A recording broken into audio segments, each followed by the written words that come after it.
Assalamualaikum warahmatullahi wabarakatuh. Pada video kali ini, saya akan mempresentasikan mengenai pemodelan predator prey studi kasus bintang laut berduri dan terumbu karang. Yang pertama yaitu pendahuluan. Indonesia memiliki potensi perairan dengan luas perairan sebesar 3.257.483 km persegi, dengan panjang garis pantai 99.093 km dan jumlah pulau 13.466 pulau. Akibatnya, terdapat ekosistem terumbu karang yang memiliki banyak manfaat, namun ekosistem ini sangat rentan terhadap perubahan karena merupakan habitat bagi bintang laut berduri. Setiap individu bintang laut berduri dapat memangsa karang seluas 5-6 meter persegi setiap tahunnya. Jadi dapat dibayangkan kerusakan yang disebabkan oleh bintang laut berduri ini. Pada tahun 1926, Lotka Volterra memperkenalkan model predator prey. Interaksi predator prey dapat dinyatakan dalam sistem persamaan diferensial yang memiliki penyelesaian dan dapat dianalisis titik kesetimbangan dan kestabilannya seiring dengan bertambahnya waktu. Pada jurnal ini akan dibahas mengenai penyelesaian model predator prey antara bintang laut berduri dengan terumbu karang. Selanjutnya yang kedua yaitu metodologi penelitian. Metodologi penelitian yang digunakan dalam penelitian ini yaitu studi literatur atau studi kepustakaan.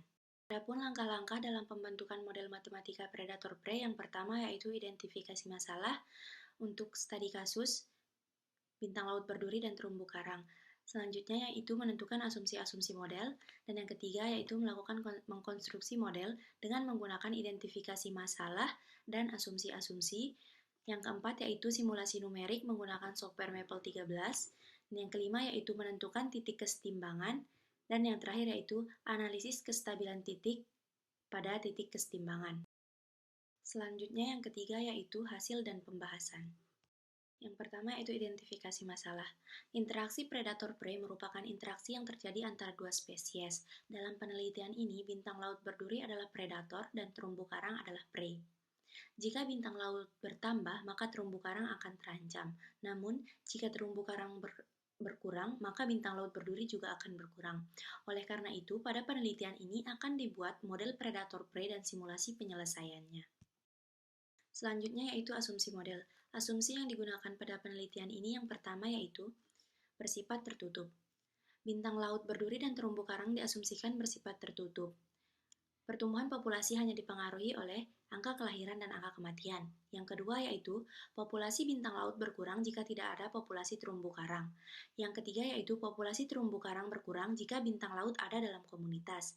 Yang keempat, populasi terumbu karang akan bertumbuh secara eksponen ketika tidak adanya populasi bintang laut berduri dalam suatu komunitas. Sehingga pertumbuhan ini akan dibatasi oleh kapasitas tampung lingkungan atau K. Dan asumsi yang terakhir yaitu angka kematian terumbu karang dan bintang laut berduri karena faktor lingkungan diabaikan. Selanjutnya yaitu konstruksi model matematika. Konstruksi model dilakukan berdasarkan asumsi yang telah dibuat dan dinyatakan dalam diagram kompartmen seperti yang terlihat pada layar. Dengan X merupakan kepadatan populasi terumbu karang, Y merupakan kepadatan populasi bintang laut berduri, alpha merupakan angka kelahiran populasi terumbu karang, beta merupakan angka kematian populasi terumbu karang akibat bintang laut berduri, theta 1 merupakan angka kematian alami populasi terumbu karang, theta 2 merupakan angka kematian populasi bintang laut berduri, gamma merupakan angka kelahiran populasi bintang laut berduri, dan delta merupakan angka kematian alami populasi bintang laut berduri. Sehingga diperoleh model predator prey dari bintang laut berduri dan terumbu karang yaitu dxt per dt sama dengan R1xt dikali 1 min xt per k min beta xt yt dan dyt per dt sama dengan min R2xt. Dengan titik kesetimbangan dari sistem pertama atau persamaan pertama yaitu E1 0,0 dan E2 k,0. Selanjutnya yaitu analisis kestabilan. Kestabilan titik kesetimbangan dapat ditentukan berdasarkan nilai eigen dari matriks Jacobian. Persamaan pertama dimisalkan dan diturunkan sehingga diperoleh matriks Jacobian A sama dengan R1 min 2 R1xt per K min beta YT min beta XT 0 dan min R2. Selanjutnya yaitu menentukan kestabilan sistem di titik kesetimbangan E1. E1 0,0 disubstitusikan pada persamaan ketiga sehingga diperoleh matriks A1 sama dengan R1 0, 0 min R2. Selanjutnya dicari nilai eigen 1, sehingga diperoleh nilai eigen dari lambda 1 sama dengan R1 dan nilai eigen dari lambda 2 sama dengan min R2. kestabilan sistem di titik kesetimbangan E2. Sama dengan menentukan titik kestabilan kesetimbangan di titik E1, titik kesetimbangan E2 sama dengan K0, kemudian disubstitusikan ke persamaan ketiga sehingga diperoleh matriks A2 sama dengan min R1, min beta K, 0, dan min R2. Kemudian dicari nilai eigen dari matriks A2 dengan rumus determinan lambda I min matriks A2. Sehingga diperoleh nilai eigen untuk A2 lambda 1 sama dengan R1 dan lambda 2 sama dengan min R2. Kestabilan berdasarkan nilai eigen. E1 0,0 stabil asimtotik pada saat R2 lebih dari 0 lebih dari R1 dan nilai eigen lambda 1 kurang dari lambda 2 dan kurang dari 0. Sedangkan untuk titik E2 sama dengan K0, stabil asimtotik pada saat R1 lebih dari R2 lebih dari 0 pada saat nilai eigen lambda 1 kurang dari lambda 2 kurang dari 0, R2 lebih dari R1 lebih dari 0 pada saat nilai eigen lambda 2 kurang dari lambda 1 kurang dari 0, dan pada saat R1 sama dengan R2 lebih besar dari 0 dan nilai eigen lambda 1 sama dengan lambda 2 kurang dari 0. Kemudian dilakukan simulasi numerik dengan tujuan untuk melihat arah trayektor pada bidang fase dengan menggunakan beberapa parameter yang dapat mempengaruhi populasi terumbu karang dan bintang laut berduri. Selanjutnya itu simulasi pada titik kesetimbangan E1 0,0. Pada saat kasus R1 lebih besar dari R2 lebih besar dari 0, grafik trayektori tidak stabil karena arah trayektor tidak menuju satu titik, seperti yang dapat dilihat pada gambar. Pada kasus kedua yaitu R2 lebih besar dari 0 lebih besar dari R1, grafik trayektori menunjukkan stabil karena arah trayektori menuju suatu titik yang merupakan titik kesetimbangan yaitu 0,0. Simulasi pada titik kesetimbangan E2K,0.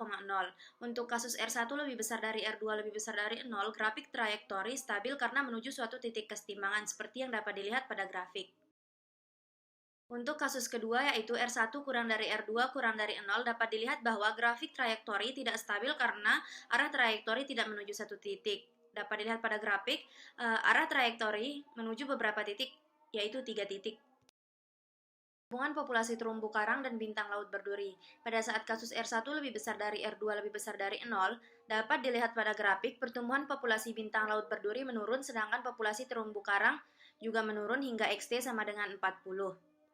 Pada saat plus minus T sama dengan 1, namun saat pada populasi bintang laut berduri punah, pertumbuhan populasi terumbu karang terus bertambah dan stabil saat XT sama dengan 500. Kasus kedua yaitu R2 lebih besar dari R1 lebih besar dari 0. Pada grafik dapat dilihat bahwa pertumbuhan populasi bintang laut berduri menurun sedangkan populasi terumbu karang menurun hingga 250 pada saat plus minus T sama dengan 0,2. Namun pada saat populasi bintang laut berduri punah, pertumbuhan populasi terumbu karang terus bertumbuh dan stabil saat XT sama dengan 500. Kemudian kasus terakhir yaitu R1 sama dengan R2 lebih besar dari 0. Dapat dilihat pada grafik. Grafik ini mirip dengan grafik R2 lebih besar dari R1 lebih besar dari 0.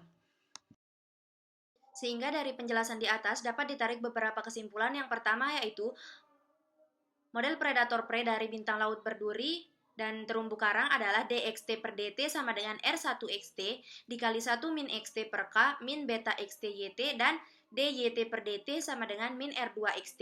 Kemudian kesimpulan yang kedua yaitu titik kesetimbangan model E1 0,0 dan E2 K,0.